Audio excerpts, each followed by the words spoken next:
Aquí comienza Ciudadano Cero. Luis Jimeno. Hace pocos días se cumplieron 19 años del mayor atentado terrorista de la historia de Europa. Muy buenas a todos, ¿cómo estáis? El 11 de marzo del 2004, 192 personas fallecieron en un atentado terrorista producido con bomba que hizo explotar los vagones, varios vagones de cercanías en las estaciones de Atocha, de El Pozo del Tío Raimundo y de Santa Eugenia. Hubo también una cuarta explosión en la cercana calle Tellez de Madrid, que ya terminó de rematar esa auténtica barbarie, esa auténtica masacre que fueron unos atentados que conmocionaron y que siguen conmocionándonos a todos 19 años después. Los atentados del 11M, como han pasado a la posteridad, siguen permaneciendo a través de los años como uno de esos grandes misterios sin resolver. Un caso que para muchos españoles fue cerrado en falso, porque tras un juicio muy arduo, 3 años después de los atentados, donde hubo muchos testimonios, donde hubo muchas historias, donde hubo muchos relatos, se cerró tan solo con unas condenas pírricas para los responsables, teóricamente responsables de este atentado. Ninguno de los autores materiales del atentado pudo sobrevivir a la explosión del piso de Leganés, en el que se atrincheraron apenas unas pocas semanas después de los atentados. Hoy con una persona que sabe mucho de este tema, como es nuestro amigo Uriártez. Le hemos puesto este nombre porque digamos que prefiere mantenerse en el anonimato, al que saludamos desde aquí. Muy buenas tardes, ¿qué tal, Uriártez? Muy buenas tardes, Luis. Muchas gracias por estar aquí. Una pena que tengamos que hablar de esta efeméride de la que se cumplen ya 19 años y tenemos todavía ya menos de 305 días para conocer la verdad antes de que un delito como este, un atentado terrorista como este, prescriba y no podamos tener fin la verdad. Como bien dice Uriártez, el 11 de marzo del año que viene se cumplirán 20 años de que se produjeron los atentados y finalmente pues prescribirá este delito, estos 192 muertes, que al final la sensación que da es que si hay una única verdad, una verdad incontestable, una cosa que no podemos... o sea, que está fuera de todo debate, de toda duda. Si tenemos una única certeza en este caso, es que hubo 192 familias que quedaron totalmente arruinadas, totalmente destrozadas, aparte de miles de heridos que también hubo en estos atentados. Porque de todo lo demás se podría poner perfectamente en duda. Si te parece bien, Andrés, podemos ir cronológicamente haciendo un relato de cómo fueron esos hechos, centrándonos principalmente en esos 3 días, esos 3 terribles días, desde el 11 de marzo, jueves, en el que se produjeron los atentados, hasta el domingo 14, en el que fueron las elecciones generales, y los españoles pues fueron a votar en un ambiente tremendamente enrarecido. Si te parece bien, Uriártez. Sí. Bueno, pues el 11 de marzo, jueves, justo el penúltimo día de campaña electoral de unas elecciones generales que digamos que suponían ya la culminación del proyecto de 8 años de Aznar como presidente del gobierno, un gobierno muy desgastado por grandes escándalos que se habían vivido en los anteriores años. Tú acuérdate, Uriarte, del escándalo del Prestige, 2 años antes, que el gobierno en aquel momento... El Ya 42. El Ya 42, una tragedia en la que murieron decenas de militares a la vuelta de una misión. Y luego también, pues por supuesto, la polémica entrada de España en la guerra de Irak. Una guerra en la que prácticamente un porcentaje muy reducido de la población apoyaba. La gente no entendía por qué España tenía que mandar a su ejército a una guerra que no tenían la sensación de que les incumbiera para nada. Era simplemente parte de una alianza militar con los Estados Unidos, que durante el gobierno de George Bush pues había declarado la guerra pues a lo que llamaba el eje del mal, ¿no? Que era una serie de países, entre ellos pues Irak, del cual pues ellos aseguraban que existían armas de destrucción masiva y que por tanto pues era obligatoria y urgente la intervención militar en estos países, ¿no?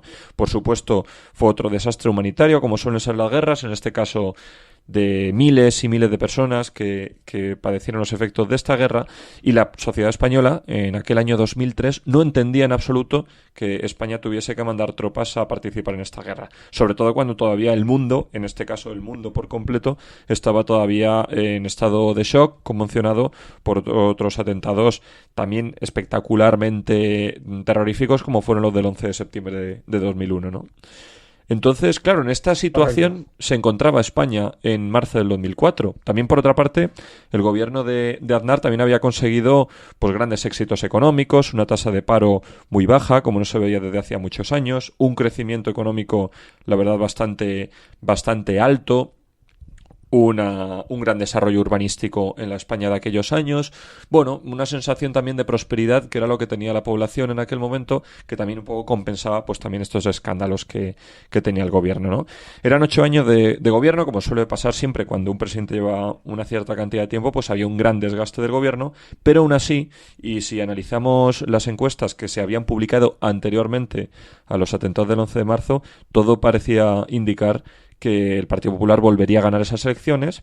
Mariano Rajoy, si no iba a conseguir la mayoría absoluta que en ese momento tenía el PP, por lo menos se iba a acercar a ella, y José Luis Rodríguez Zapatero, que se estrenaba por primera vez como candidato socialista en unas elecciones, pues iba a verse, digamos, derrotado, ¿no? Y tendría que estar en la oposición varios años más.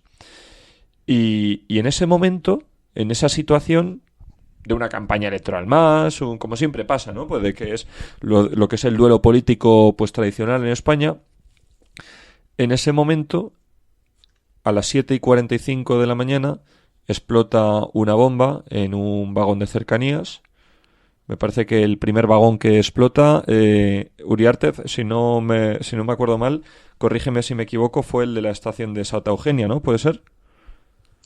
Correcto, a las 7:38, fue unos minutos antes, fueron eso. Detonaciones entre las 7:38 y las 7:40 de la mañana, las 13 detonaciones que hubo. Claro, en ese momento, pues por supuesto, desde un primer momento, algo que en ningún momento se esperaba que fuera a ocurrir, pues ya se produce esta explosión. Y claro, con lo que supone, ¿no? De eso, pues una sensación terrorífica de explosiones, de muchas personas heridas, de algunas de ellas que ya se ven que han fallecido.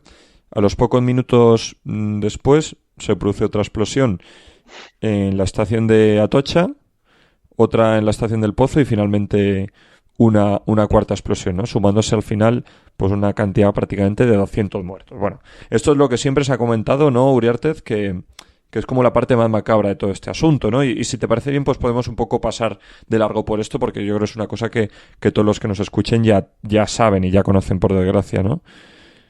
Correcto, sí. Al final los tal como se desarrollaron hay documentales, hay informes en los que afortunadamente en esa parte sí que cuentan la verdad de cómo sucedió aquella trágica mañana.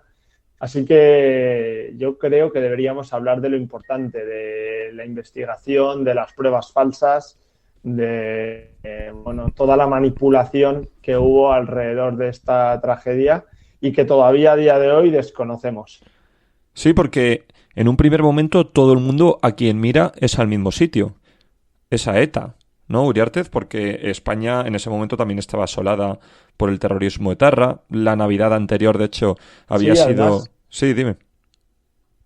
Sí, no, además en semanas anteriores al atentado habían interceptado una furgoneta de la banda terrorista ETA llegando a Madrid con una gran cantidad de explosivos, con planos de cercanías. Sí, Ministerio me parece que era, ¿no? Lo que era el atentado, ¿no? La Correcto. idea. Sí.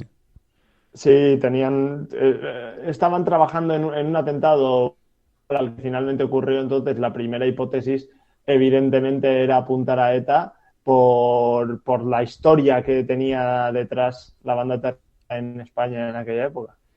Claro, España que llevaba traumatizada por años y años y años de atentados terroristas, todos terribles, algunos de ellos ya estremecedores hasta el máximo. Todos los españoles a quien miran en un primer momento es al mismo punto, ¿no? Ha sido ETA. Y de hecho el primero que lo dice no es el gobierno de Aznar, es el propio líder de la oposición, Zapatero, que dice que ha sido un atentado de ETA, ¿no? También el lehendakari vasco, Juan Sí, José Ibarretxe. incluso el propio Ibarretxe, el conocido lehendakari por su plan, Justo. es el primero en llamar alimañas a la banda terrorista ETA y que no representan a los vascos y a las vascas, e incluso llega a decir que ese atentado es el final de la banda terrorista. Claro, dice esa frase famosa de no son vascos, son alimañas, ¿no? Todo el mundo Sí, eso es. daba por hecho que eran los mismos. Es curioso porque el único al que no se le dio ninguna credibilidad, porque era el único que dijo que ETA no tenía ninguna...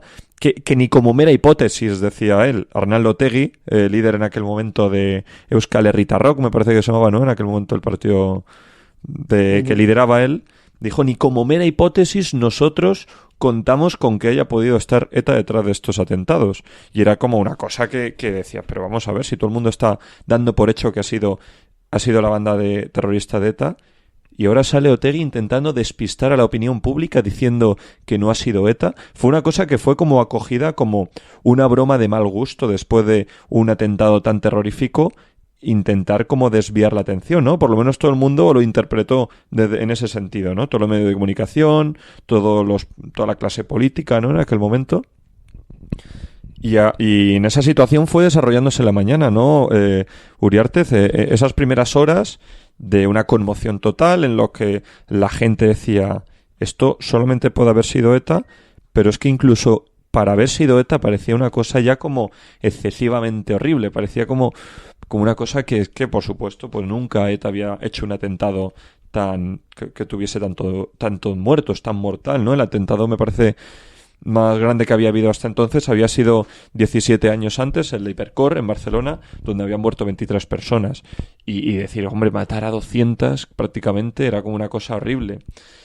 Y van pasando las horas de la mañana hasta que primero comparece el ministro del Interior, Ángel Acebes, en aquel momento, que dice, bueno, que efectivamente que el gobierno y que las fuerzas de seguridad del Estado contemplan como principal hipótesis el hecho de que haya sido ETA la responsable de los atentados, ¿no?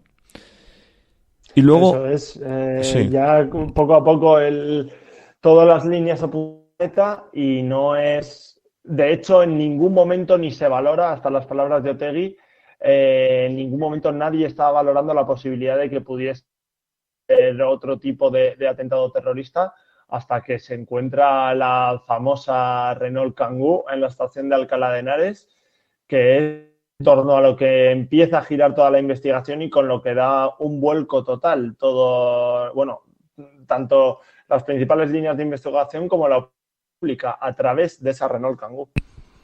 Justo porque lo de la Renault Kangoo no aparece por la mañana. O sea, aparece por la mañana, entiéndeme. La Renault Kangoo es encontrada, me parece que aproximadamente sobre la 1 de la tarde, más o menos, en la estación de Alcalá de Henares. Luego la policía pues hace un primer registro, donde hay dos agentes que posteriormente en el juicio aseguran que la furgoneta estaba completamente vacía por dentro, que si había algo dentro eran cosas que no permitían sospechar absolutamente nada, ni siquiera permitían sospechar de a quién podía pertenecer. Pues a lo mejor había por ahí, pues yo que sé, un bolígrafo, una otra cosa, pero que estaba completamente vacía. Por lo menos la parte de carga estaba completamente vacía. Una furgoneta, una Renault Kangoo es una furgoneta bastante amplia en cualquier caso. Y hay dos agentes policiales, los dos primeros que inspeccionan esta furgoneta, que aseguran que no encontraron nada cuando hicieron esta primera inspección, ¿no? A la hora de comer aproximadamente, un rato después de la primera intervención del ministro del Interior, hay ya por fin la declaración del presidente del gobierno, José María Aznar, en la que hay una frase, bueno, que yo siempre me gusta destacar porque yo creo que es bastante significativa, ¿no? Y que muchos periodistas también han querido también centrar la atención en esta frase. Habla, pues por supuesto, completamente consternado por unos atentados horribles, por todo lo que ha sucedido, y dice una cosa así como que España no va a cambiar de régimen ni porque los terroristas maten, ni para que dejen de matar. Lo cual es una frase que llama mucho la atención porque dices, Bueno, porque los terroristas maten, efectivamente, pues sí, los terroristas, en este caso, aunque todavía no sabemos quién, han asesinado a casi 200 personas, pero para que los terroristas maten, la banda terrorista ETA llevaba desafiando al Estado más de 30, 40 años.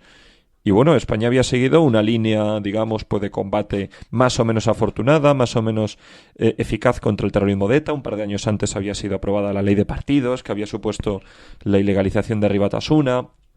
Un poco había sido pues una lucha, unos años de avance muy importante en la lucha antiterrorista, ¿no? Y esa frase un poco descolocaba un poco. ¿A qué se refería José María Aznar cuando decía eso, no? Una frase un poco llamativa. ¿Para qué? ¿España por qué va a cambiar de régimen por un atentado terrorista de ETA, ¿no? Entonces era una frase un poco descolocaba en una situación en la que todo el mundo pensaba que era el atentado más sangriento y mortífero que había hecho ETA, pero que al fin y al cabo sus objetivos políticos eran los mismos de siempre. Eran a través del terror y del caos y de la muerte, de la barbarie, que es el terrorismo, intentar conseguir unos objetivos. Pues, ¿Quieres decir con eso que en ese momento José María Aznar ya conocía los autores del atentado? Pues mira, claro, ya un poco ya entro ya en lo que es un poco la opinión, ¿vale? Porque hemos empezado a hablar un poco de los hechos y aquí a mí también pues te pediría también si quieres que te mojes en todo lo que quieras decir. Yo siempre he pensado que igual que siempre se ha dicho que el Partido Socialista, por el principio de qui prodest, ¿a quién puede beneficiar algo, no? Siempre que se comete un crimen, uno de los primeros análisis a la hora de determinar cómo puede haberse sucedido o quién es el autor de ese crimen es ver cuál es el móvil. ¿A quién puede beneficiar bueno, en este caso, este atentado tan terrorífico, ¿no? Igual que siempre se ha hablado muchas veces de que si el PSOE podía verse beneficiado de este atentado tan terrible, es probable que los servicios de inteligencia, y aquí ya estoy metiéndome en camisa de 11 varas, los servicios de inteligencia españoles, que como se demostró posteriormente en el juicio, llevaban, digamos, pinchando las llamadas, siguiendo, rastreando a través de una serie de informadores a muchos de los que posteriormente fueron los protagonistas oficiales de los atentados del 11M, todo lo que es la célula de Asturias, también lo del lavapiés, a través pues del imán que también era un confidente de la policía. A mí me parece muy raro pensar que el CNI digamos, no tuviese una mínima sospecha de que algo podía ocurrir, ¿no? Y yo no digo que el gobierno de Aznar supiese algo. De hecho, yo creo que el gobierno... se ha criticado siempre mucho las actuaciones que tuvo el gobierno de Aznar en aquellos días, aquellos 3 días que pasaron desde el jueves 11 hasta el domingo 14, que fueron las elecciones. Pero yo creo que el gobierno se vio en una situación tan repentina que le sobrepasó tanto que digo, yo creo que la actuación no podría haber sido diferente, ¿no? Y en este caso, yo no estoy diciendo que Aznar pudiera saber algo más en esa primera comparecencia, pero sí que era bastante llamativo lo que decía, porque era como si fuese un desafío que iba mucho más allá de lo que la gente de a pie podía saber, ¿no? Lo que podía ver, como si hubiese algo más que estuviese en juego. Porque a partir de esa primera comparecencia de Aznar, es cuando ya aparece todas las pistas que más o menos se encaminan en las próximas semanas, pues toda la autoría de los atentados. En primer lugar, de repente, la Renault Kangoo se llena de cosas. Una Renault Kangoo que los 2 primeros policías que la inspeccionaron decían que estaba vacía, de repente se llena de detonadores, de huellas que relacionan con los que luego son los que luego se inmolarían varias semanas después, me parece que a principios de abril, en el piso de Leganés, todo lo que es la célula de Leganés. Y también, pues por supuesto, los famosos versos coránicos, ¿no? Que yo siempre he pensado que es como si fuera una tarjetita de visita, como si fuera una forma de decir, mira, tampoco rompáis la cabeza ahí pensando quién puede haber sido, si son de un sitio o de otro. Oye, con estos versos coránicos que tampoco hace falta que os tiréis 3 años investigando, que todo esto viene pues de un atentado islamista, ¿no? Poco me recuerda a los papelitos que aparecen en la fosa de la Romana cuando encuentran los cuerpos de la niña de Alcácer, pues parecido, ¿no? Más o menos. Y a partir de ahí es cuando ya en la siguiente comparecencia del ministro del Interior, me parece que sobre las 5 o 6 de la tarde, ya se dice que aunque la primera línea de investigación prioritaria sigue siendo la de una autoría de ETA, sí que se tienen en cuenta también las otras posibilidades, en este caso pues la de que se pueda ser un atentado islamista, ¿no? Y esa tarde del 11 de marzo, esa tarde sí que es bastante tremebunda en ese sentido, Uriártez, porque luego tú acuérdate que hay un vídeo. Bueno, primero hay un comunicado publicado en un periódico, me parece que británico, de un grupo islamista atribuyéndose los atentados. Pero claro, al que en primer lugar no se le da ninguna credibilidad porque se había atribuido cualquier cosa que pasaba en el mundo, ¿no? Si se iba la luz en no sé dónde, pues decían que habían sido ellos los que lo habían saboteado. Y luego, a última hora de la tarde, un anónimo que llama a Telemadrid diciendo que al lado de la mezquita del M30 hay una cinta de vídeo con un vídeo de Al Qaeda atribuyéndose los atentados del 11M. Y es como ya, pues ya, lo que fuera ya definitivamente la forma de encaminarlo todo hacia esta hipótesis, ¿no? Es todo como muy rápido, ¿no, Uriártez? No sé cómo lo ves tú. Pues sí, al final, como estabas contando, en vísperas de unas elecciones generales muy importantes para España, y al final, tanto como por parte del gobierno como por parte de la oposición, defendiendo cada uno su línea argumental, pero los dos necesitaban que en la opinión pública calase aquello que ellos querían. El Partido Socialista atribuir la autoría a Al Qaeda como venganza por la decisión del gobierno de Aznar de mandar las tropas a Irak, y en el caso del Partido Popular atribuir la autoría a ETA para confirmar su mayoría absoluta, que ya tenía más o menos encaminada en las encuestas anteriores. Entonces, por eso, por politiqueo, al final los dos partidos políticos principales de España tenían que conseguir que su relato calase en la opinión pública. Claro. No obstante, eso no es lo preocupante del todo. Lo preocupante es que empiezan a aparecer, como estábamos hablando de la Kangoo o de lo que todavía no, de la mochila de Vallecas, empiezan a aparecer de forma fascinantemente rápida y fascinantemente mágica pruebas que en este caso atribuyen a Al Qaeda la autoría de la masacre, pero que empiezan a aparecer de la forma más rara posible, como el caso de la que aparece porque un testigo ve a gente sospechosa esa misma mañana, esa Kangoo, que propios policías que la abrieron han confirmado en los juicios del 11 de marzo que no había nada en su interior. Justo. Que se rompe totalmente la custodia de esa Renault Kangoo, tardando más de 2 horas en llegar al centro de la policía científica donde la investigan, y también la mochila de Vallecas. En Canillas, ¿no? Que cuando se recogen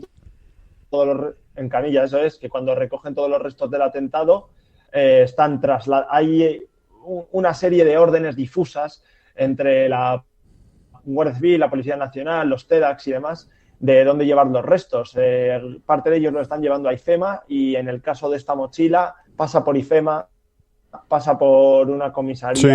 Creo que la de Vallecas, luego pasa a la de Puente de Vallecas, y finalmente ahí es donde acaba. Y esa misma noche unos policías se percatan de que pesa más de lo normal esa mochila y acaban encontrando un explosivo, cuando lo primero que se hace después de todo atentado, el procedimiento de los TEDx, después de evacuar a las víctimas y socorrerlas, evidentemente, es buscar si quedan más cargas de explosivo con los perros o con los equipos que tienen. Es muy curioso. Justo, pero bueno, es que Uriártez, has dado en el clavo completamente. O sea, la mochila de Vallecas, para quien nos esté escuchando y no entienda a lo que se refiere, hay varias explosiones, como hemos comentado antes, en varias estaciones de cercanías. En todas ellas, los focos que quedan después de la explosión y después de la masacre, como forma de encontrar pruebas que puedan encaminar hacia la autoría de estos atentados. Bueno, por supuesto, cualquier policía, en este caso la Policía Nacional, con un mínimo de profesionalidad, y de criterios objetivos, profesionales y éticos, habría cercado completamente la escena del crimen, que es la forma básica, elemental para encontrar al autor del crimen, y es que no habría... Primero no se habría producido el desguace esa misma mañana, a las pocas horas, de los vagones de cercanías. No se habría producido. O sea, todos los vagones, salvo uno... Esa es otra. Todos fueron desguazados. Y, por supuesto, todas las pruebas, lo poco que quedó, lo poco que se pudo recuperar, fueron, como tú bien has dicho, llevados a IFEMA. Todo, salvo concretamente las explosiones producidas en la estación del Pozo, que, digamos, pues el comisario encargado del caso dijo que no, que eso tenía que llevarse a la comisaría de Puente de Vallecas. En Puente de Vallecas dicen que no, que eso donde hay que llevarlo es a Villa de Vallecas, que es otro distrito, un poquito más arriba, que hay que llevarlo allí.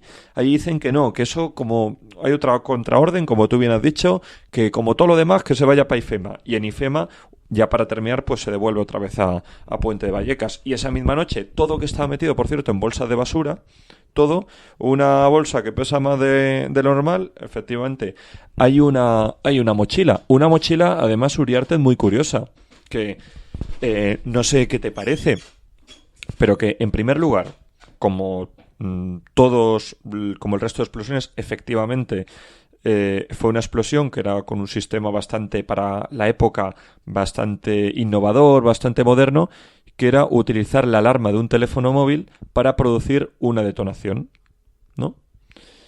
Luego, aquí en este caso hay una cosa extrañísima, que es que resulta que, bueno, al parecer, para configurar la alarma de un teléfono móvil del modelo que explotó en los atentados del 11M, no era necesario insertar una tarjeta SIM dentro de ella. Tú una alarma, pues para que accione el detonador que explota las bombas, puedes configurarla sin necesidad de una tarjeta SIM, que es lo que luego posteriormente se mostró. Entonces, ¿por qué había tarjeta SIM en los teléfonos móviles? ¿Y por qué había una tarjeta SIM en el teléfono de la mochila de Vallecas que había sido comprada en el locutorio Nuevo Siglo que regentaba Yamal Zugam, que fue ya un poco la pista que encaminó hacia todo lo que era la célula de Lavapiés? ¿Por qué tenía una tarjeta SIM? Y la bomba que había en la mochila de Vallecas, ¿por qué tenía restos de metralla? Si en los 192 cuerpos, salvo uno, que era por restos que tenía de los trenes que habían explotado, pero ninguno de ellos tenía restos de metralla producidas por las bombas, ¿por qué esta mochila de Vallecas sí que las tenía? Yo la única explicación, y ahí pues estaría encantado que me dieras tu opinión, Uriarte, la única explicación que me dice la lógica es por supuesto, esto, igual que ocurrió con la Renault Kangoo, muy probablemente se tratan de pruebas falsas, pero la prueba definitiva de que quien puso esas pruebas falsas no son los mismos autores materiales de los atentados es que hay errores que son tan básicos que dices, es imposible que el mismo que ha perpetrado los atentados del 11M haya sido quien ha colocado estas pruebas falsas. Estas pruebas falsas, primero, por las chapuzas que se producen. En la mochila de Vallecas hay metralla, cuando los cuerpos no la hubo. Luego las diferencias entre los componentes químicos que tenían los explosivos que había, ¿no?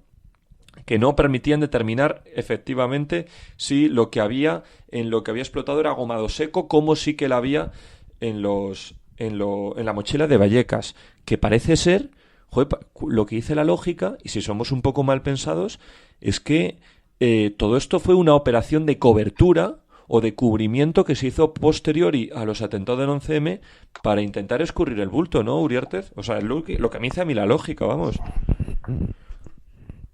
Correcto, al final, bueno, a todos los que no estén escuchando, les recomiendo el documental de Terra Ignota en YouTube, es para todos los públicos y al final es el que mejor.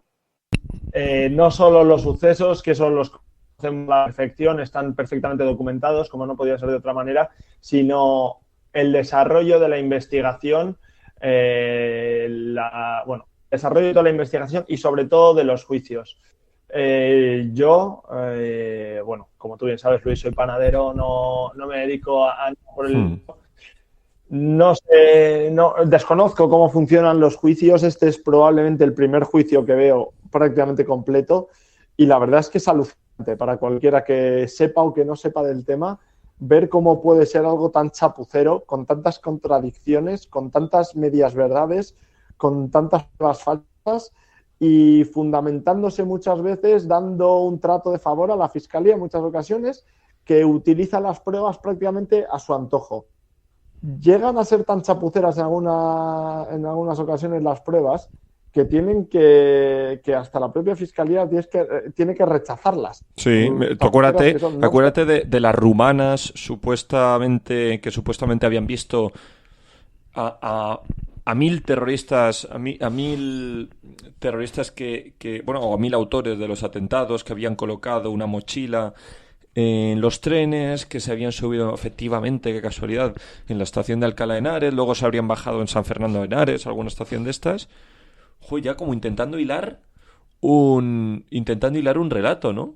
A mí esto me recuerda mucho, Uriarte, o sea, siempre tiene que haber ahí un gancho, siempre tiene que haber un testigo privilegiado, ¿no?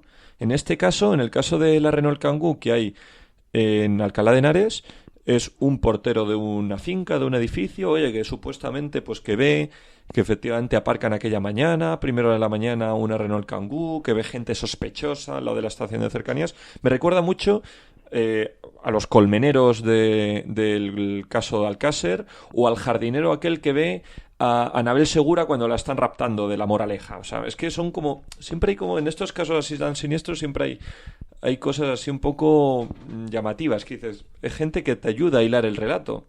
Que Eso es. Y en este caso ya no es que solo haya gente que ayuda a hilar, como dices, de las mujeres rumanas que vieron a la misma vez en distintos trenes a Yaman Zugam, no realmente quiero decir, pero manifiestan haberle visto en distintas zonas a la misma hora, con distinta ropa. Son todo versiones muy distintas y son más sorprendentes aún si uno acaba dándose cuenta que esas mujeres lo que lograron también es tener, pasaporte español, la ciudadanía española y importantes sumas de dinero por ser testigos del caso. Al final ya no solo son las personas, como decías, y también lo que se está viendo aquí es que todo el caso gira en torno a dos pruebas probablemente falsas, como son la Kangoo y la de Vallecas, porque es que sin ellas directamente no existe caso. Habría sido un crimen perfecto. Habría sido un crimen perfecto. Correcto, un crimen perfecto. Y de hecho, a mí hay algo que me llama mucho la atención y sobre todo estos días, con motivo del triste aniversario, le estoy dando mucha del que no hemos tratado, que es, claro, son días de una crisis social, por así decirlo, que se da en España, en la cual los medios de comunicación son principales protagonistas. Uno de ellos es la SER. Uh-huh. Y la SER, en un momento dado, la noche del 11M, dice que hay pruebas de que hubieron en el tren unos terroristas suicidas con 3 pares de calzoncillos. Sí. 3 unidades de calzoncillos. 3 capas, sí.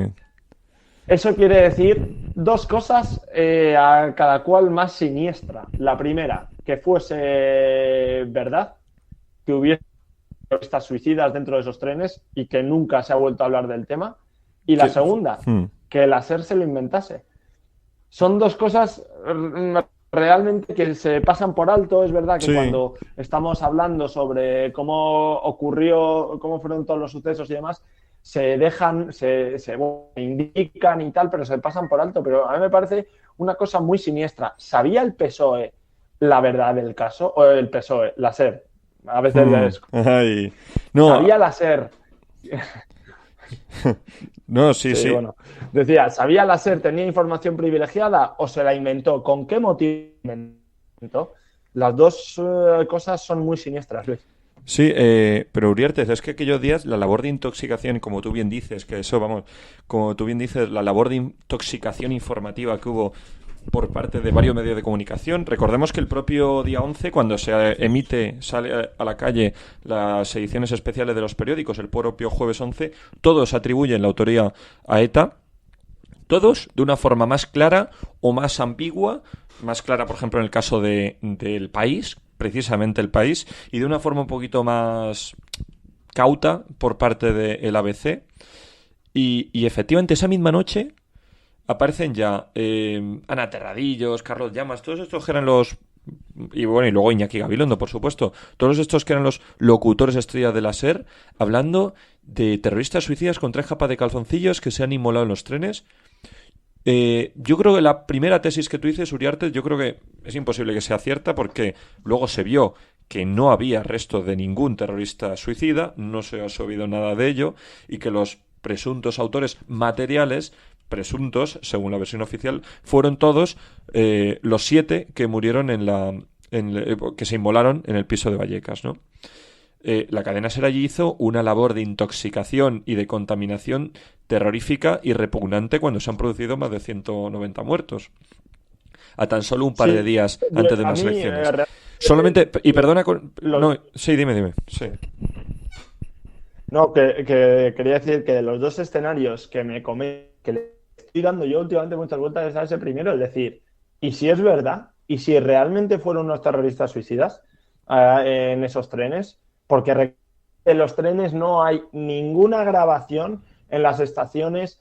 La versión oficial, de hecho, no sabe ni decir en qué parada se montó cada uno de los terroristas que pusieron aquellas bombas. No se tiene nada de información de algo en el suceso, saber si los terroristas iban dentro o no, porque luego la versión oficial nos habla de que también, de nuevo, mágicamente, se reúnen en un piso de Leganés que nada tiene que ver con Morata de Tajuña, que es donde dicen que se creó el sí, los explosivos, sí, los artefactos explosivos. Donde había pruebas de que están los explosivos, que el chino había alquilado Jamal Amidán, sí, esa finca, algo que también es curioso. Alguien que paga un año por adelantado, como hizo el chino, para alguien que sabe que o va a morir o va a entrar en prisión. Claro, efectivamente. Pero luego también por 3 de abril sí. No, aparecen todos. Pero tú acuérdate de uno, es que no estaban todos, Uriártez. En el piso de Leganés se inmolan 7 de los terroristas. Hay un octavo, el Gamo se llamaba el Gamo porque era un tío que era atleta, que corría mucho, que consigue huir.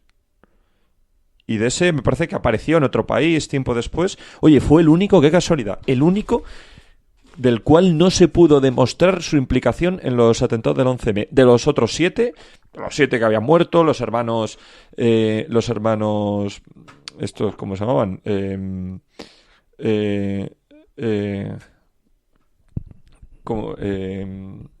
Dos hermanos que eran los que se inmolaron en el piso de Leganés, Jamal Amidán, el otro, o sea, es que había varios.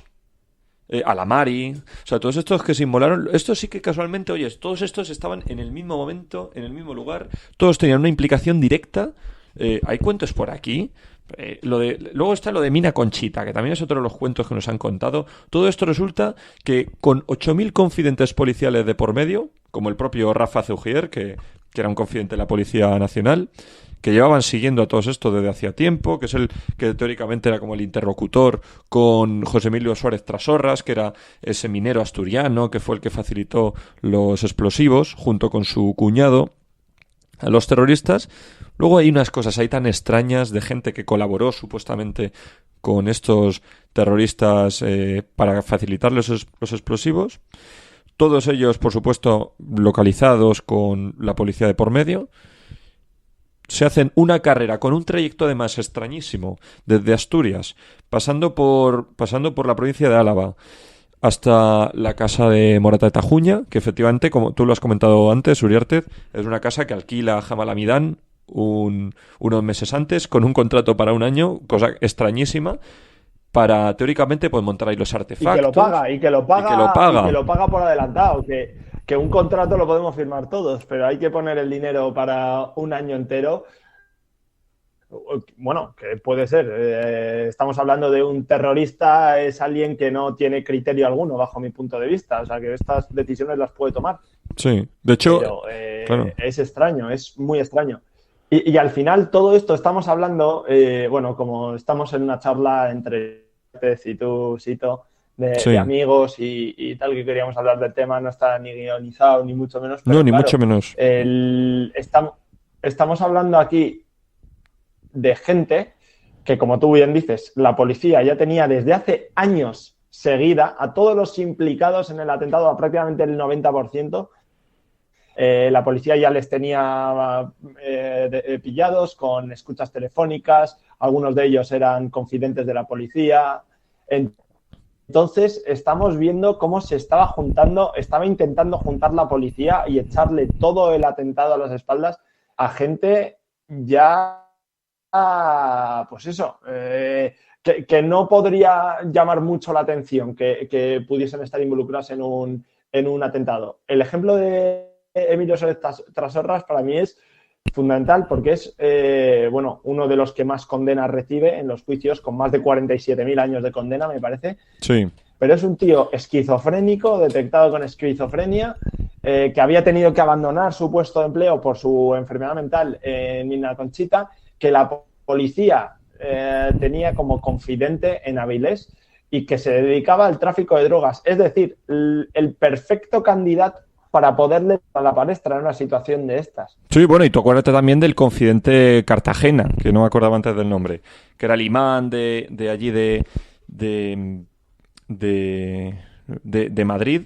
No sé si era, me parece, a lo mejor me estoy confundiendo, pero no sé si eran... no, era de la Mezquita, pero creo que era en Villaverde, me parece que era. No, es que me estoy confundiendo con el local donde supuestamente conspiraban, allí en la calle Virgen del Coro, por la zona de ventas, que era donde pues teóricamente también allí había un conocimiento sobre las acciones que se podían hacer y donde también intelectualmente pudo haberse gestado el 11M, según la versión oficial, por supuesto. Tú acuérdate también del confidente Cartagena, ese imán que colaboraba con la policía, cómo intentan implicarle también en una vez posteriormente a los atentados, en el rastreo, porque es que cómo se encuentra, ya por si lo del piso de Leganés, es que tampoco quiero decir, o sea, tampoco quiero, no quiero liar demasiado a la gente que nos está escuchando, ¿no? El piso de Leganés es un piso que, de una forma fortuita, porque Uriarte, el hallazgo del piso de Leganés es completamente fortuito, al azar, una casualidad inexplicable, donde se atrincheran los 7 terroristas suicidas que se inmolan en el piso de Leganés, y que pues la policía, rastreando con un teléfono que había aparecido allí en un registro que resultaba ser de una inmobiliaria de Leganés, pues encuentran que efectivamente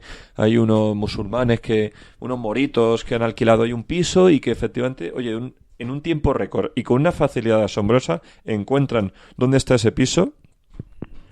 Un piso que ya en lo que es el propio...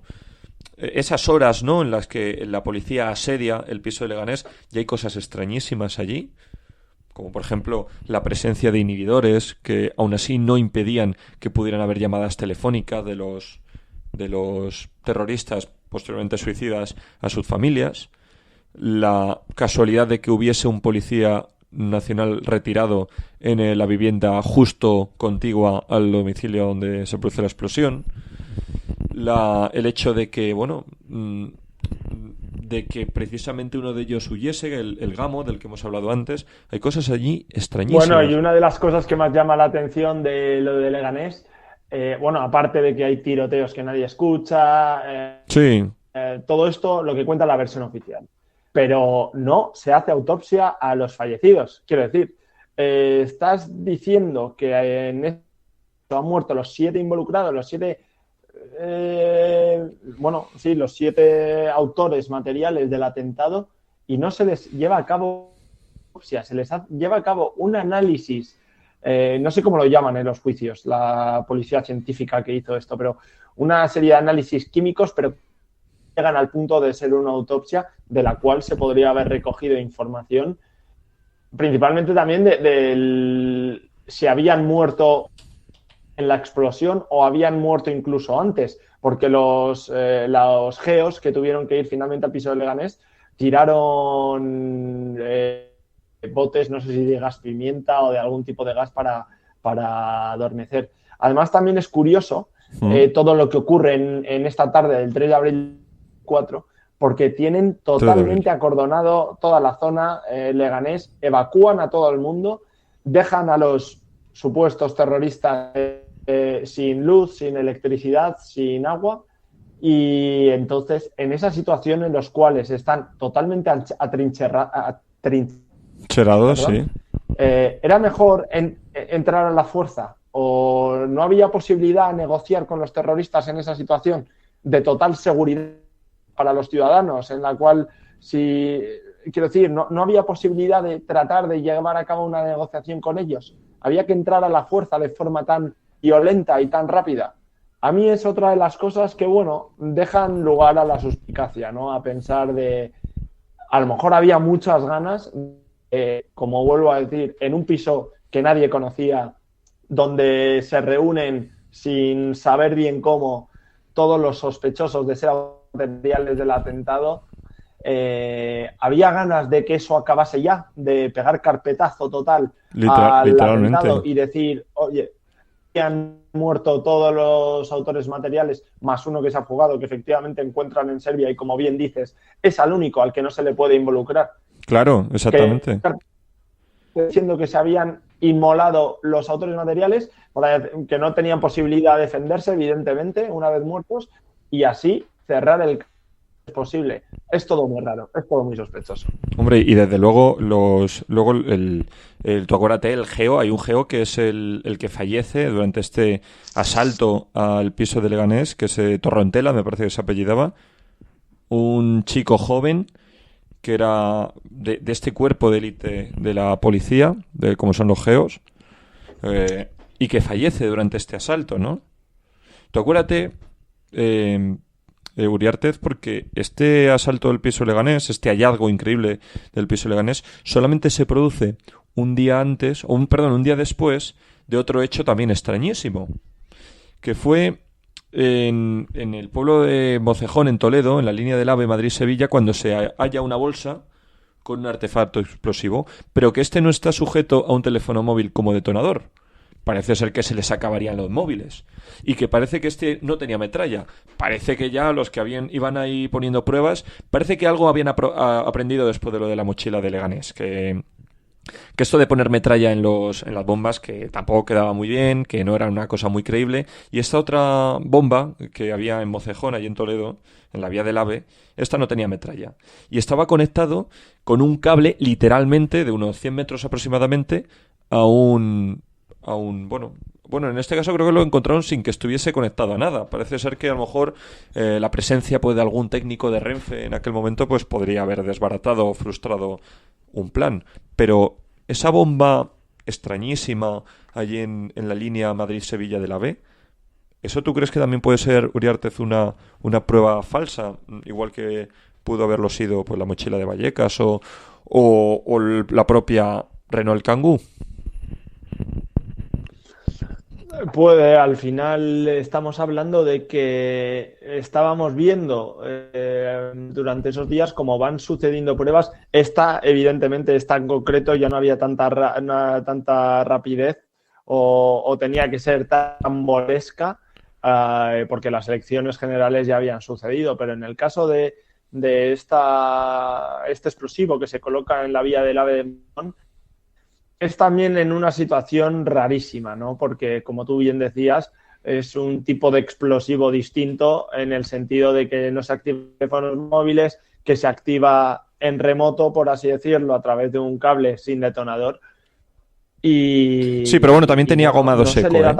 Era también de gomado seco. Tenía gomado seco, efectivamente, que era también pues parte del relato que tenía que mantener de que ese era el explosivo que estaban utilizando la gomado seco, porque era el explosivo que venía de Mina Conchita y era el que daba peso a la versión oficial. Además, con respecto a lo del explosivo, bueno, aparte de lo más lógico de todo, que también lo hemos pasado por alto, pero porque estamos en una conversación donde hay muchos datos y estamos pequeños apuntes de todo lo que fue la investigación, pero se destruyen todos los trenes y de La misma más mañana de 4 del 11M. en la misma mañana, de más de 13 explosiones, con todo lo que una explosión genera de residuos y demás. Tan solo se conservan como pruebas, creo recordar que son 24, 25 Clavos.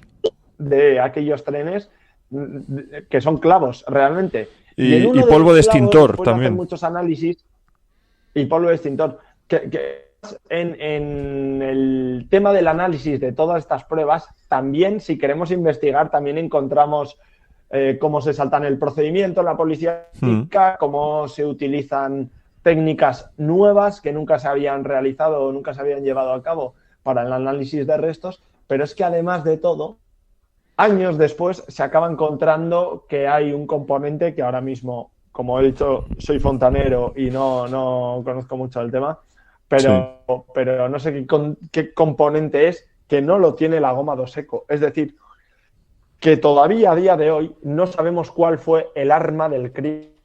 Un crimen, si alguien ha visto una serie de misterio o alguien ha leído alguna novela de misterio, cuando hay un crimen las cosas más importantes son el móvil, el arma, para llegar a quién ha sido el autor del crimen. En este caso no teníamos ni móvil aparente por las distintas teorías que había, pero nos faltaba lo más fácil de encontrar, que es el arma del crimen. A día de hoy, en 2023 que estamos, no sabemos qué explosivo detonó en aquellos trenes. La versión oficial nos cuenta que fue gomado seco, de mina Conchita y demás, que luego se encontró, también fue la que detonó en el piso de Leganés y igual. Pero en los trenes, a día de hoy todavía cabe la posibilidad de que fuese o dinamita de guerra o titadine, sí, porque dicen... La terrorista de ETA. Claro, y allí un inciso, Uriarte, también pues se ha comentado también muchas veces que lo que tú decías, el elemento químico que tú decías, Uriarte, el dinitrotolueno, que no estaba presente en la goma 2 seco, sí que estaba en el titadín y en la goma 2EC, que era la versión primitiva, la goma 2 seco, pero el dinitrotolueno o DNT, que es como también se le llamaba, no aparece en la goma 2 seco. Y sí que es cierto que en el análisis científico sí que se encuentra en unas cantidades muy pequeñas, pero se encuentran esta sustancia, ¿no? Igual que la nitroglicerina, por ejemplo, ¿no? O sea, lo mismo ocurrió con estas dos sustancias, ¿no? Entonces, claro, quien nos escuche dirá, pero bueno, ¿y esto? ¿Y por qué es tan importante saber si lo que explotó en los trenes fue titadín? Que titadín era el explosivo que solía utilizar ETA, de color rojizo, que solía utilizar ETA y que un poco pues su hallazgo podía haber dado alas a la posibilidad de que habría sido ETA. Y goma 2 seco, que era un explosivo raro para ser utilizado por ETA y que podía pues dar más fuerza a la posibilidad de que hubiera sido un atentado islamista, ¿no? Entonces, el hecho de que pongamos tanta importancia en qué explotó en los trenes del 11M es por eso, es porque es el arma del crimen, como tú lo has dicho, como tú bien dices, Uriarte, es el arma del crimen. El arma del crimen, en este caso, por desgracia, es un explosivo. Y el explosivo, pues te puede no es una prueba concluyente, ni mucho menos, pero puede reforzar o no una tesis u otra. El hecho de que hubiera tantas incoherencias entre los análisis químicos y lo que en un principio se había dicho, pues hace un poco poner en duda la versión oficial de esto, ¿no? Y también la manipulación de las pruebas, una vez que estaban ahí en la comisaría, guardándolas en un armario donde podían estar contaminadas. Bueno, de hecho, precisamente, tú acuérdate, antes has hecho mención al documental de Terra Ignota, que está muy bien, y yo a toda la gente que nos escuche se lo recomiendo que lo vean. Es bastante largo, pero está súper bien. Allí mismo, de hecho, sale que la explicación que daban pues la policía al hecho de que hubiera dinitrotolueno en los restos de explosivos del 11M es que podía haber sido contaminado en la sala de pruebas de la policía pues por otro resto de explosivo que fuera de otro lugar diferente, ¿no? O sea, son unas cosas tan extrañas, unas excusas tan raras y tan increíbles completamente. Entonces, claro, Ahí hay muchas cosas que no. Luego, tú acuérdate, antes has hecho mención, es que me acabo de acordar, a estas pruebas que eran tan chapuceras y tan falsas que incluso la propia Fiscalía tuvo que rechazarlas, en el juicio no se tuvieron en cuenta. Tú acuérdate que también estaba por ahí pues un coche, aparece un coche, un Skoda Fabia me parece que era, ¿no? Que luego, tiempo después, se demostró que llevaba ahí que se había puesto ahí tiempo después que no coincidía con el 11 de marzo, que se había puesto ahí tiempo después de los atentados, ¿no? Correcto, al final hay que ver el documental ese más que nada porque es el que mejor documentado está, el que cuenta cómo fueron los hechos en lo que viene siendo la investigación y todos los juicios. El de Netflix, el de Netflix, quiero decir, eso si es basura. Lo ha visto, lo ve, pues perfecto. No, pero es el que está un pelín mejor es dices, el de Amazon está bien. El de Amazon sí que está bien. El de Amazon está bien. Lo más interesante del de Amazon es conocer los testimonios de los líderes de aquellos momentos. Conocer cómo lo vivió José María Aznar, Zaplana, también documental. Al final. Elena Valenciano. Testimonios que. Elena Valenciano. Nuestra audiencia seguro que se ríe bastante con esto. En fin. Un testimonio muy importante, desde luego, el de Elena Valenciano, vamos.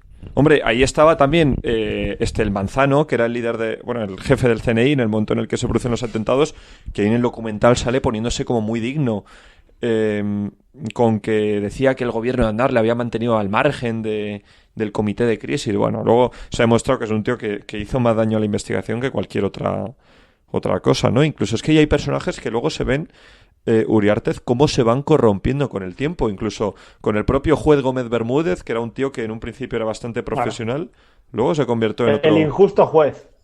El injusto, así lo llamaba Federico, el injusto juez. Así le llama Federico, citando a algunos, efectivamente, el injusto juez.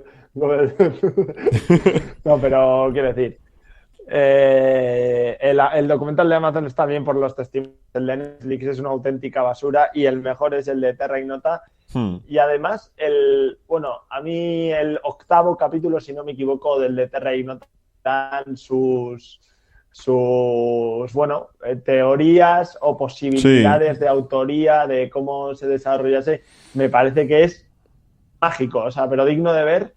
Además te das cuenta de cosas o sucesos. A mí hay uno que me llamó mucho la atención y además hay poca información al respecto. Es algo de lo que está documentado, pero que hay muy poca información a día de hoy al respecto. Y es que durante esos días, me parece que del 4 al 10 de marzo, en Madrid se estaba celebrando un simulacro de la respuesta de la OTAN frente a un atentado terrorista, curiosamente de una explosión en unos trenes con unos 200 muertos. Sí, sí. Entonces, durante esos días en Madrid, infiltrados en nuestra sociedad, agentes de las inteligencias de los países miembros de la OTAN, para la realización de este simulacro. Sí. Es un dato que realmente es muy, pero que muy siniestro y a mí personalmente me da mucho miedo pensar que efectivamente eso es algo real, que la OTAN esos días estaba celebrando un simulacro en Madrid. Pero si eso también lo han hecho, eso también lo hicieron mucho más recientemente con el coronavirus. Si es que esto, son unas cosas que hay gente, entidades, digamos que no precisamente democráticas, que actúan en la sombra de la sociedad y, desde luego, a espaldas de los ciudadanos, que hacen cosas como mínimo siniestras, ¿no? Hay otro hecho, ahora que me acabo de acordar, muy llamativo también, que alguna vez creo que te lo he comentado, Uriarte, que es el hecho de que esos días, pocos días antes, se había producido un golpe de Estado en Guinea Ecuatorial contra Teodoro Obiang, el dictador, creo que desde el año 79, y de hecho ahí sigue, de Guinea Ecuatorial, la antigua colonia española, donde posteriormente en el juicio fue un intento de golpe de Estado que fracasó, porque al final las fuerzas del orden lo frustraron, y que posteriormente en el juicio de ese intento de golpe de Estado, uno de los acusados manifestó que a ellos les habían dado orden de perpetrar ese golpe de Estado antes de que se produjeran las elecciones del 14 de marzo de España, del 2004, ¿no? Una cosa que dices, ¿qué relación puede tener con Guinea Ecuatorial el hecho de que haya elecciones generales en España? Y que simplemente se explicaría con el dato de que este intento de golpe de Estado lo llevaron a cabo principalmente... Esto es una cosa de lo que habla Luis del Pino, en alguna vez ha hablado, que este intento de golpe de Estado lo dieron principalmente mercenarios, militares profesionales, a sueldo de quien les pague, a sueldo del mejor postor, que fueron los que, digamos, se iban moviendo de un país a otro, ¿no?, para llegar hasta Guinea Ecuatorial y pasando como trampolín desde Europa hasta África por España. El hecho de que fuese a haber un golpe de Estado, que ya era vox populi en la realidad internacional, principalmente también en el propio gobierno de Guinea Ecuatorial, facilitaba mucho que se normalizase el tráfico de mercenarios de unos países a otros, que los servicios de la inteligencia de distintos países achacasen a que fuese a haber un golpe de Estado en Guinea Ecuatorial, del cual ya tenían conocimiento, que esto es un hecho importante, no fue un golpe de Estado repentino, sino una cosa que ya se podía ver venir, y que achacasen ese tráfico de mercenarios de unos países a otros al intento de golpe de Estado en Guinea Ecuatorial. ¿Pudo haber sido eso un escaparate o una pantalla para que en España se infiltrasen mercenarios o personas a sueldo de a saber quién que pudiesen haber intervenido de alguna forma en esos trágicos atentados del 11M? Desde luego hay cosas allí muy siniestras, como tú has dicho, ¿no, Uriarte? Y luego, bueno, claro, a todo esto hemos estado hablando mucho antes de la contaminación informativa, de la proximidad ineludible de unas elecciones generales que iban a quedar determinadas por los atentados del 11M, pero claro, no hemos hablado de qué ocurrió finalmente, porque el 11 de marzo por la noche del 11 al 12, es cuando a través de la cadena SER y de los medios del grupo Prisa, pues se habla de los terroristas, fuente de la lucha antiterrorista, que era lo que decían, ¿no? Fuente de la lucha antiterrorista consultadas por la cadena SER, hablan de terroristas suicidas con 3 capas de calzoncillos que se habrían inmolado en los trenes. Bueno. Al día siguiente, el sábado, jornada de reflexión, un día que por ley, lo dice así la ley electoral, no se pueden realizar manifestaciones políticas por parte de ningún líder, y mucho menos por parte de los candidatos. Se produce una manifestación aparentemente, o varias manifestaciones aparentemente espontáneas en la sede del Partido Popular a lo largo de toda España, principalmente la más numerosa en la calle Génova, en Madrid, en jornada de reflexión. Un día en el que efectivamente el votante tiene que reflexionar sobre su voto, estar en su casa y no verse interferido por estímulos políticos de los distintos partidos. Pero bueno, si fue una manifestación espontánea y por tanto una manifestación que carecía del preceptivo permiso de la delegación del gobierno que todas las manifestaciones necesitan y que evidentemente siendo jornada de reflexión no se habría concedido, como es lógico, pues aparecieron manifestaciones de ciudadanos diciendo que querían saber la verdad, queremos la verdad antes que votar, y muchos otros que literalmente ya atribuían la responsabilidad de los atentados del 11M al gobierno de Aznar. ¿Por qué? Porque si calaba en la sociedad, y esos medios como la cadena SER y el propio Partido Socialista contribuyeron a ello, si calaba entre la sociedad la idea de que el 11M lo habían hecho a terroristas islámicos como respuesta o como venganza a la intervención de España en la guerra de Irak, algo que hablábamos al principio, pues por supuesto iban a responsabilizar al gobierno del PP de Aznar de los atentados más brutales, criminales y terroríficos de nuestra historia, ¿no? Y la cadena SER pues también ayudó, por supuesto, a este instigamiento. Si el Partido Socialista pudo instigar a que hubo manifestaciones en jornada de reflexión el 13 de marzo, es una cosa que de momento todavía nadie en el PSOE ha reconocido y de momento no hay pruebas de ello. La realidad es el 14 de marzo en un ambiente súper enrarecido, en un ambiente trágico, de luto, de conmoción todavía, porque la sociedad española todavía no había asumido que 3 días antes habían sido asesinadas 200 personas, fue a votar y contra todos los pronósticos. Al principio de este programa hablábamos sobre las encuestas que había previas a los atentados del 11M. El Partido Socialista dio la vuelta a los sondeos, se produjo un vuelco como jamás se ha producido en la historia de España, creo que nunca ha ocurrido algo así, y acabó ganando las elecciones el Partido Socialista, siendo derrotado el PP. ¿no? O sea, hay una anécdota también famosa que se cuenta mucho de Rajoy, aquella noche electoral. Yo no sé si esta anécdota realmente llegó a suceder o no, pero, pero para que veas, Uriarte, que en el propio PP ya había gente que ya hablaba de que es que la gestión del Partido Popular en aquellos días había sido, vamos, que se les había ido de las manos hasta el punto de que es que la derrota, vamos, había sido una consecuencia de una serie de errores tremendos. Y hay una frase famosa que supuestamente, no sé si ocurriría de verdad o no, le dijo Rajoy, que era candidato, a Aznar, que era todavía presidente, le dijo: tú y tu maldita guerra. Fue lo que le dijo, así como muy cabreado Rajoy con Aznar, ¿no? Tú y tu maldita guerra, responsabilizándole al presidente del gobierno por los atentados del 11M, ¿no? Que fueron unos hechos, la verdad es que increíbles. Pasó todo tan rápido, tan repentinamente, de una forma tan increíble, que normal que sacudiese todo, vamos, de una forma bestial, ¿no? Yo, Luis, además, tengo la firme convicción, ¿sí?, de que estamos muy, muy, muy, muy, muy cerca de averiguar la verdad, lo que pasó. Porque estamos tan cerca que estamos a menos de un año de saberlo, porque lo vamos a saber los españoles. Sí estamos preparados, en contra de lo que dijo, en palabras de Federico Jiménez Santos, el injusto juez Bermúdez. Es que Federico hay veces que no, que se equivoca y tal, hay veces que es un poco boomer, ¿no? Con todo el respeto al mundo, pero es un tío que es súper inteligente y que sobre este tema controla y mucho, ¿eh? O sea... intelectual, apuesto, elegante en sus declaraciones, sí. Eres muy malo, ¿eh? No, pero básicamente eso, Uriarte. Aquí desde la dirección de Ciudadano Cero le queremos mucho a Federico. Pero Uriarte... ha sido de los pocos periodistas que se ha atrevido a dar un paso adelante con respecto al 11M. No ha seguido en ningún momento la versión oficial y siempre se ha cuestionado todo. Sí, pero, hombre, eso siempre quedará pues para otro programa, ¿no? Pues hablar cuál fue el duelo periodístico que hubo en los años posteriores a los atentados del 11M entre distintas empresas de comunicación, pues los que defendían la teoría alternativa. En un primer momento Pedro J. Ramírez, director del Mundo... Luego también el propio Federico Jiménez Santos, otros periodistas de la COPE, luego de Es Radio.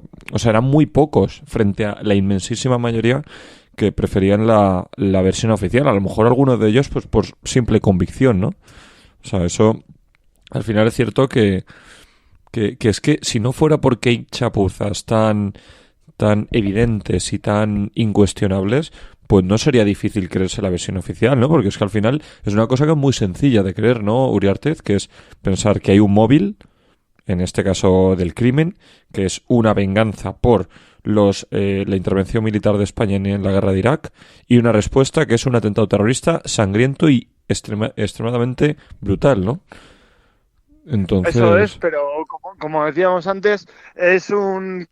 perfecto, ¿no? Un crimen del que, de momento, a día de hoy, 2023, no se tiene ni el arma. Si no se tiene ni el arma del crimen, ni el escenario, porque ellos se encargaron de mandarlo al desguace horas después del atentado, sin escenario y sin arma es imposible saber a ciencia cierta fueron los asesinos. La historia que han contado, de hecho, a día de hoy, ha calado en la sociedad. Yo, como he dicho antes, soy electricista, tengo 55 años, gente de mi edad, pero gente joven. No he dicho, ¿tú no eras fontanero? ¿Tú no eras fontanero, Uriarte? Bueno, o alguacil, por así decirlo. De todo un poco, ¿no? De todo un poco. No, pero sí. De todo un poco. ¿Y tú crees que...? Y lo que quería decir, que la versión oficial ha calado dentro de la sociedad. Todos los temas de la Cangur, la mochila de Vallecas, la destrucción de los trenes, el piso de Leganés, el común de los españoles lo desconoce o ha caído en el recuerdo. Nadie se acuerda de que todo eso efectivamente sí que pasó y que este es un atentado del que de momento no sabemos la verdad. Claro. ¿Tú crees que la verdad se sabrá a raíz de la prescripción del crimen, ¿no? Que es como una cosa terrible el hecho de que, independientemente de lo que se vaya a investigar a partir del 2024, ya no tendrá ningún efecto penal, puesto que el crimen habrá prescrito, ¿no? Para efectos jurídicos, ¿no? Totalmente. Además, una cosa que más en la herida, si es correcto decirlo, es que en 2010 la ley cambió y este tipo de crímenes no pueden prescribir. Es decir, si el 11M hubiese sido 6 años después, este atentado no prescribiría nunca. Y a día de hoy, pues lo que tenemos dentro de un año, en marzo del 2024 se cumplirán 20 años de la tragedia y estoy convencido de que una vez pase a la posteridad la investigación, por así decirlo, o el crimen, porque las víctimas y el daño que hizo ese atentado en España no se perderá nunca. Porque además también es algo que quería comentar contigo, que comentabas antes de las declaraciones de Aznar, del cambio de régimen. Efectivamente, a raíz de ese atentado, no sé si un cambio de régimen, pero cambia España. Desde la transición no ha habido impacto semejante en nuestro país. Claro. No, sí. Y eso será, vamos, una cosa para hablarla un día en serio, ¿no? O sea, el hecho de que el 11M, desde el 11M todo es el 11M. El 11M rompió España, nos dividió como sociedad, enfrentó a dos Españas, hizo sacar lo peor de nosotros mismos, lo peor, sin lugar a dudas. O sea, vamos, tirándonos los trastos a la cabeza. El luto duró lo que duró, muy poco tiempo, hasta que todos ya empezamos otra vez ahí con la guerra, ¿no? Y desde luego, tanta manipulación, tantas mentiras, tanta infamia y tanta barbaridades que se dijeron. O sea, esto, vamos... Totalmente de acuerdo. Cambió España y a día de hoy sigue vigente. Todo esto es el proyecto de... Bueno, de enfrentar a España, de una España polarizada, de crispación, de que todos estemos ahí cabreados unos contra otros. Este es el legado político que nos trae aquella época, con los protagonistas que tenían y con sus acciones. Y es una pena, ¿no? Porque las consecuencias las estamos viviendo sobre todo ahora, más que nunca, ¿no? Entonces... Efectivamente. Es una pena. Yo, la verdad, nunca me había parado a pensar todo lo que pasó aquel 11 de marzo, pero hace falta rascar muy poco para que uno todas las dudas del mundo, que uno se plantee al final si efectivamente estamos en un estado de derecho o no, si los poderes los poderes del Estado si trabajan para los ciudadanos o no, porque partimos de la base de que la propia de este atentado contiene mentiras y contiene comentarios del juez, como diciendo que España no está preparada para saber la verdad. Sí. España sí que está preparada para... Porque la tenemos que saber, porque tenemos todo el derecho del mundo, por respeto, en primer lugar, a las víctimas y a sus familiares. Tenemos que saber la verdad, tenemos que saber qué ocurrió. Totalmente, totalmente, Uriarte. Y sobre todo, bueno, ya un poco yendo a la parte final, ¿no? de este programa, de este especial que hemos aquí grabado hablando sobre los 19 años del atentado del 11M. Comentarte qué tesis tienes tú o qué hipótesis lanzarías tú para, digamos, quién pudo haber sido, quién fue el autor, con qué intención, para qué, por qué. Bueno, pues yo, tras haber estado investigando durante meses acerca del tema, al final la idea intelectual es complicado llegar a la solución de quién la pudo tener, pero lo que está claro es que hubo muchas partes involucradas.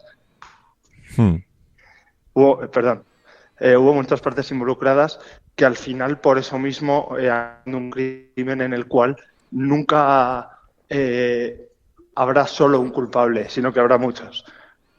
Claro, ¿y esas partes cuáles son? Machos.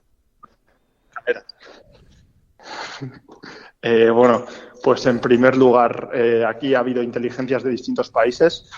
Hay una teoría que mejor cala, que es la de que George Bush estaba en un punto muy bajo de popularidad. Y bueno, que Aznar, su popularidad se había visto mermada por la guerra de Irak, en Estados Unidos mucho más acentuada, y era quizás una oportunidad dejar caer a un enemigo para hacer ver a la población que realmente estaban en lo cierto, es decir, que esto no era una venganza por la guerra de Irak, sino que esta gente de Alcántara. Sí, se te escucha un poquito entrecortado. Se te escucha un poquito entrecortado, Uriartez, pero sí, ¿Ahora? bueno, sí, un pelín mejor. Entonces, como Bush intentando buscar un voto de confianza en su gobierno, de que su gobierno estaba haciéndolo bien, estaba dando pasos adecuados a invadir Irak para combatir todo este tipo de terrorismo que cada vez estaba más cerca de Estados Unidos de nuevo, después del 11S.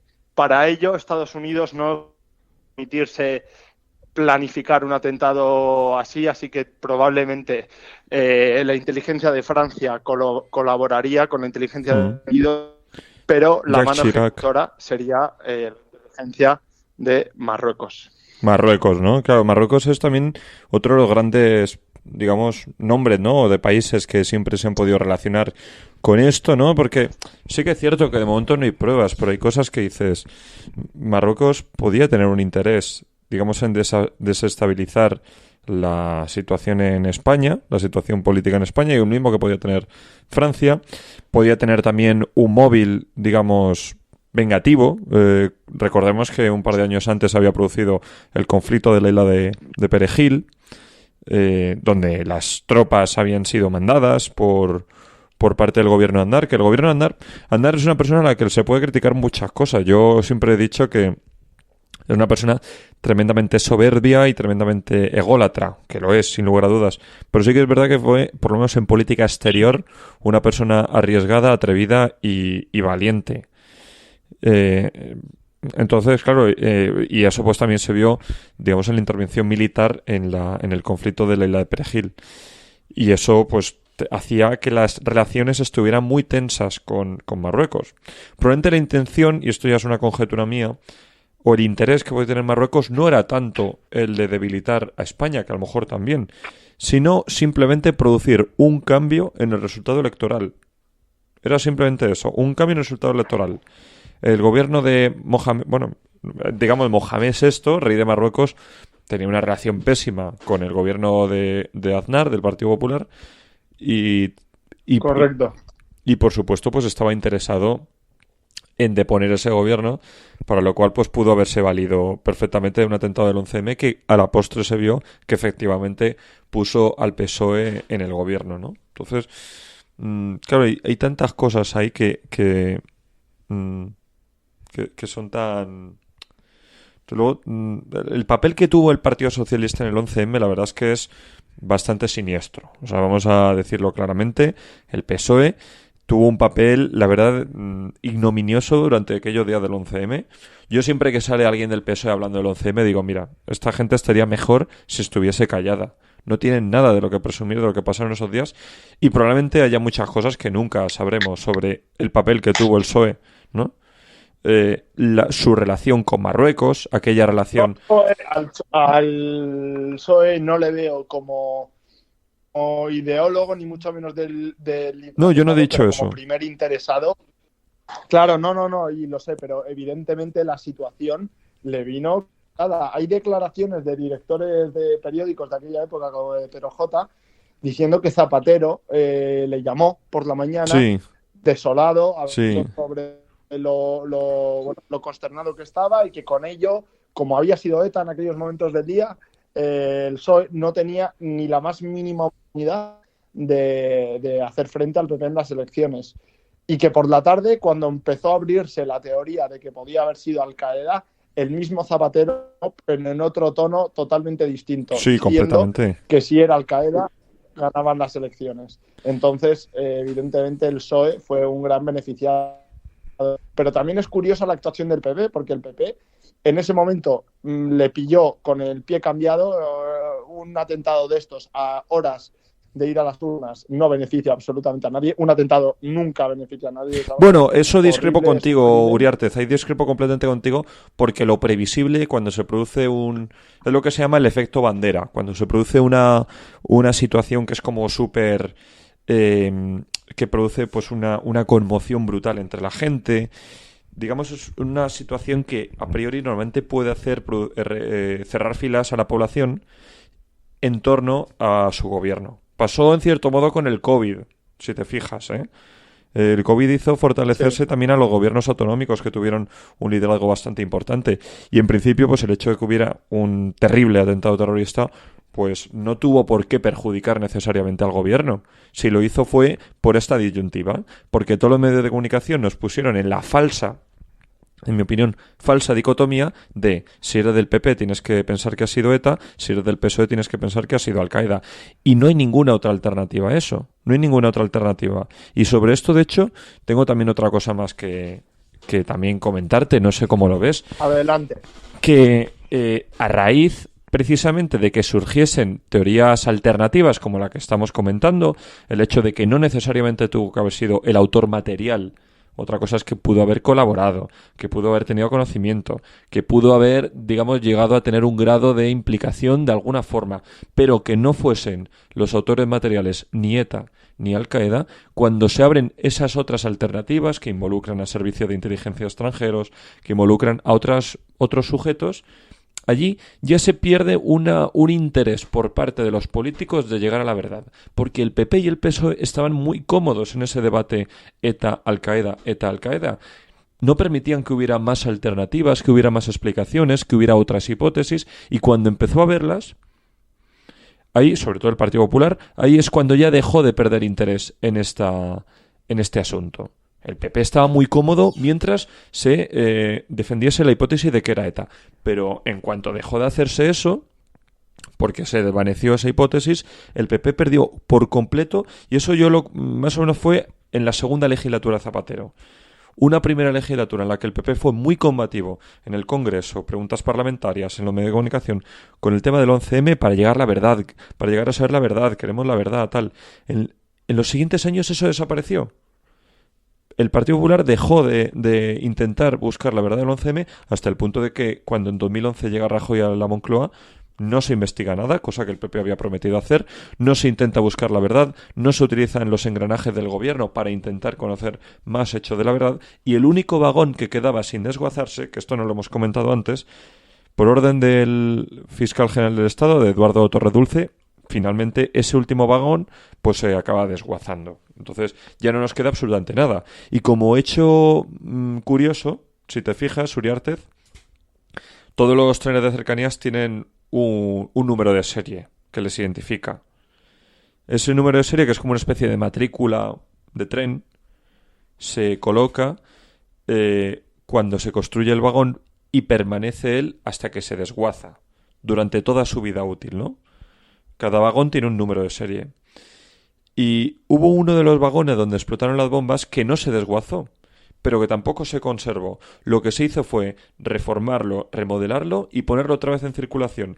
Y todos los días, por las vías de Madrid, los viajeros que cogen el Cercanías, sin saberlo, algunos de ellos están cogiendo uno de los vagones que explotaron en los atentados del 11M, que es una cosa estremecedora si te paras a pensarlo, ¿no?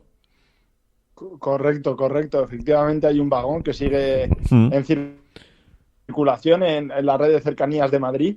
Y bueno, al final es que todo esto es un caso que es que llena de incógnitas. Cada cosa, como ahora no está pasando, estamos hablando y nos vamos topando con cosas que no hemos comentado o que no nos hemos parado a pensar, porque es que es al final un atentado en el cual tan solo hay interrogantes, no hay ninguna verdad, no hay absolutamente nada que nos podamos creer, ni de la versión oficial ni de otras versiones extraoficiales, porque es una auténtica incógnita. La verdad la sabe alguien, de eso estoy seguro. No sé si los servicios de inteligencia de España, algún gobierno de España, algunos de los protagonistas de aquellos días. La verdad existe, y el derecho que tenemos los españoles es a saberla, y al menos nos queda un año para pelear por ella. Sí, bueno, yo no soy tan optimista como tú, pero ojalá sea así, Uriarte, ojalá sea como tú dices, y algún día podamos conocer la verdad, ¿no? Porque yo creo que lo merecemos, España lo merece, y sin eso pues no... Nunca se hará justicia a 192 personas que fallecieron y 192 familias que fueron completamente destrozadas y para las que la vida acabó completamente. Ya terminando, Uriartez, ha sido un placer tenerte hoy aquí en este programa especial donde hemos estado hablando largo y tendido. Probablemente nos hayamos dejado muchas cosas en el tintero, pero hemos estado hablando sobre cosas muy interesantes. A lo mejor habremos tenido alguna incorrección en algún dato o en algún hecho, algún nombre, probablemente alguna cosa, algún error hemos cometido. Yo al principio del programa he dicho que el 11M era un atentado terrorista, ¿no? Y al final eso es lo que ha envuelto todo, ¿no? El hecho de hablar de una cosa tan terrible y tan estremecedora, pues bueno, hace que a lo mejor hayamos podido tener alguna incorrección que por cualquier caso pues pedimos disculpas, ¿no? Así que bueno, pues un placer tenerte aquí con nosotros. Si próximamente podemos volver a charlar contigo y que nos transmitas tus puntos de vista sobre algún tema, la verdad es que será un placer para nosotros, ¿eh? Muchas gracias a ti, Luis, y ojalá que podamos hablar pronto sobre otros casos. Y ya lo sabes, Uriartez, que Lowpod es tu casa. En Lowpod siempre vas a estar como en casa y que siempre vas a ser bien recibido. Es mi primera vez en Lowpod y la verdad admiro mucho este proyecto y le deseo toda la suerte al mundo. Pues bueno, a todos los que nos habéis estado escuchando, los que habéis llegado hasta este punto del programa, muchas gracias por habernos seguido, por haber escuchado este programa sobre el 11M, 19 años después del 11M.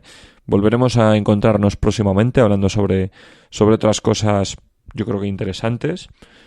Y bueno, y mientras tanto, pues cuidaos, abrigaos mucho, los días que hace frío, pasadlo bien y bebed con moderación. Y sobre todo, si bebéis, no cogéis el coche. Una vez... que eso a ti, Uriarte, te pasa mucho, cabrón. Yo no tengo carné, yo voy en bus a todos lados. Qué hijo puta. Anda que... Macho, pues yo creo que tú como fontanero electricista debes de cobrar bien, ¿no? Y panadero también al principio. Panadero, antes te falta ser taxista, macho.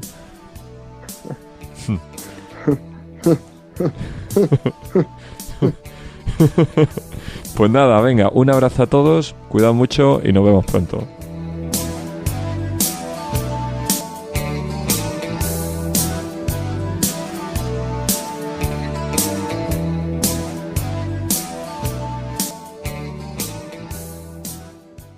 Ciudadano Cero, dirige Luis Jimeno.